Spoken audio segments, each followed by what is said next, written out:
De var alle sammen klædt på til lejligheden. Because princesses are lovely.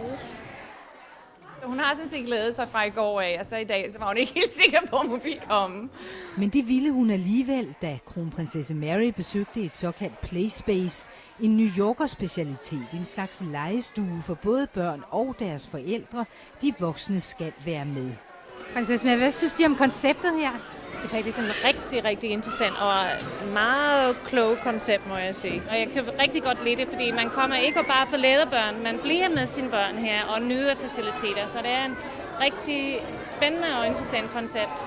Og jeg synes, at det kunne godt lykkes også i København. Sympatien var gensidig. De små prinsesser fulgte levende med, og alle var glade for besøget. She's beautiful. Oh, it was great. It was nice. It was nice for them to see that there is a real princess, and she looked very princess-like.